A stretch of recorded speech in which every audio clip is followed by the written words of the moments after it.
गौतम बुद्ध के जीवन से प्रेरित कहानियाँ। जीवन में गुरु का महत्व।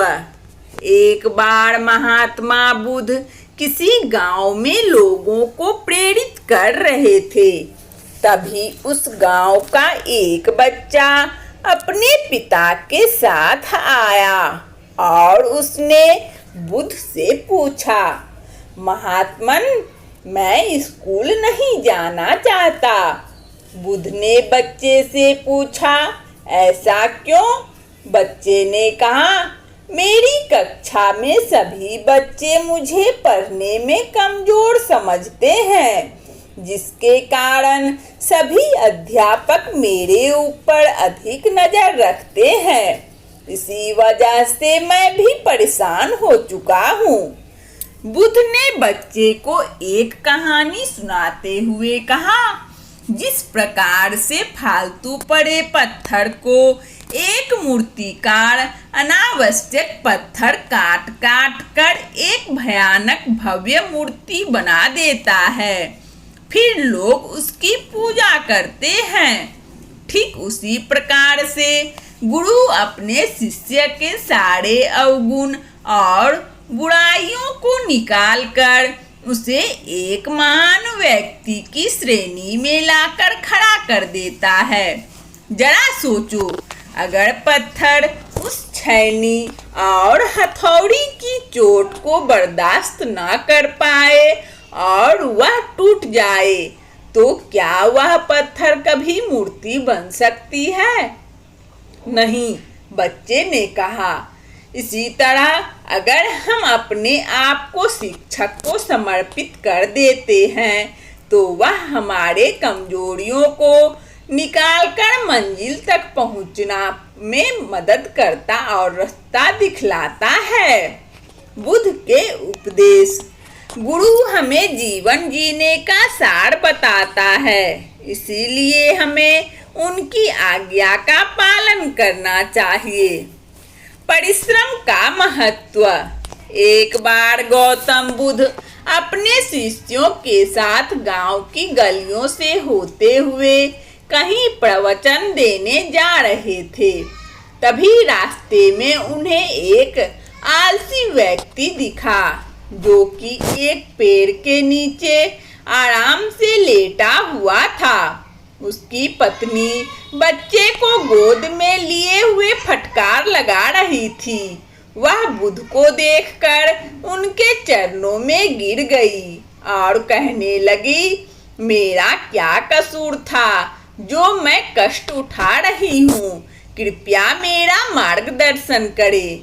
बुद्ध ने पूछा, क्या बात है, मुझे बताओ। औरत रोते हुए कहा, महात्मन, हमारे घर की स्थिति बहुत नाजुक है। घर में कुछ भी नहीं है। मेरे बच्चे कल से भूखे हैं, लेकिन मेरे पति इस पीपल के पेड़ के नीचे आराम करते रहते हैं। घर में खाने के लिए अनाज कहाँ से आएगा? इसके बारे में कुछ भी सोचते नहीं है।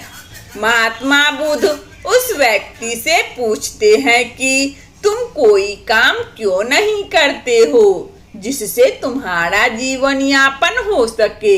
उस व्यक्ति ने कहा, मेरा जीवन व्यर्थ है, मुझे काम कौन देगा? मेरे अंदर कोई हुनर भी नहीं है। महात्मा बुद्ध ने पूछा, क्या कोई बच्चा जन्म से हुनर सीखकर पैदा होता है? नहीं। इसीलिए अगर तुम जीवन में किसी एक क्षेत्र में अथाह मेहनत और लगन परिश्रम करते रहोगे, तो तुम उस क्षेत्र के सबसे ज्यादा ज्ञानवान व्यक्ति बन सकते हो। जो इंसान अपने जीवन जीने का मकसद भूल चुका हो, वो इंसान परिश्रम करना नहीं जानता। उसके जीवन की गति भी रुक जाती है, क्योंकि परिश्रम के बिना किसी के जीवन में उन्नति नहीं हो सकती है। जिस प्रकार से सुबह के भोर में चिड़िया अपने भोजन की तलाश में निकल जाती है और शाम को रैन बसेरे में आती है। ठीक उसी प्रकार हमें भी अपने जीवन का लक्ष्य निर्धारित करते हुए उसे प्राप्त करने की अटूट चाहत होनी चाहिए। बुद्ध के उपदेश आत्मविश्वास, मेहनत, लगन और परिश्रम के बल पर कुछ भी कर पाना संभव है। जीवन में शांति का मार्ग। किसी गांव में हरिराम नाम का एक सेठ रहता था। उसका व्यापार दिन दुगुनी रात चौगुनी बढ़ता जा रहा था। देखते देखते वह अपने आसपास के सबसे अमीर व्यक्तियों की श्रेणी में शामिल हो गया। इस तरह से वह अपने आप को बहुत भाग्यशाली समझने लगा। उसने अपनी कमाई से बड़े मकान बनवा लिए और नौकर चाकर तथा बड़ी बड़ी गाड़ी खरीद ली।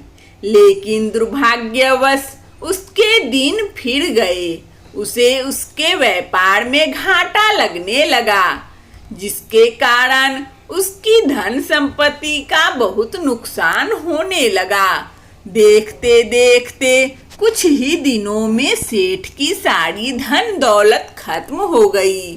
अब सेठ हरिराम एक एक पैसे के लिए मोहताज हो गया। परेशानी बढ़ती देख वह गांव में प्रवचन कर रहे महात्मा के पास पहुंचा। उसने कहा, स्वामी जी, मेरे व्यापार में बहुत बड़ा घाटा लगा, जिसके कारण मैं बर्बाद हो गया। कृपया मुझे कोई मार्ग बताए जिससे मेरे मन को शांति मिल सके। साधु ने पूछा, तुम्हारा सब कुछ चला गया? सेठ ने कहा, हाँ महाराज। साधु ने कहा, क्या वह सब कुछ तुम्हारा था जो तुम्हारे पास रहना चाहिए, जिसके लिए तुम इतनी चिंता में डूबे हुए हो? सेठ ने कोई जवाब नहीं दिया। साधु ने फिर पूछा, जन्म के समय तुम अपने साथ क्या लेकर आए थे? स्वामी जी, जन्म के साथ कोई कुछ भी नहीं लेकर आता। सेठ ने कहा। साधु ने कहा, ठीक है, तुम मरते मरते अपने साथ क्या क्या लेकर जाना चाहते हो? महाराज, मरते समय भला कोई कुछ लेकर जाना चाहता है? मैं कैसे लेकर जा सकता हूँ? साधु ने कहा, फिर इस माया जाल के चक्कर में क्यों पड़े हो? महाराज, जब तक मौत नहीं आ जाती मेरा और मेरे परिवार का गुजर बसर कैसे चलेगा? साधु ने हंसते हुए कहा, जो धन के भरोसे होता है उसका यही हाल होता है।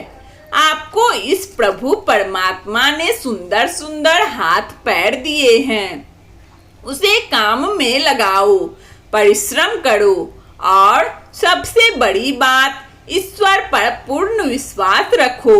तुम्हारे काम भी होते चले जाएंगे और तुम्हारे मन में शांति भी बनी रहेगी।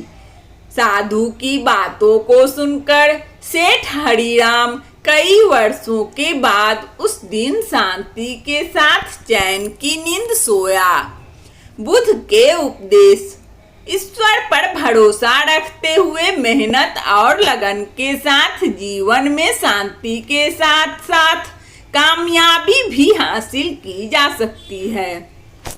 वंदना स्टोरी चैनल में इस प्रेरणादायक कहानी को सुनने के लिए आप सभी श्रोताओं एवं बंधुओं को बहुत बहुत धन्यवाद।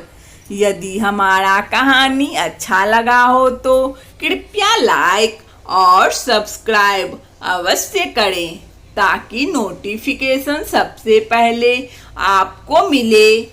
धन्यवाद।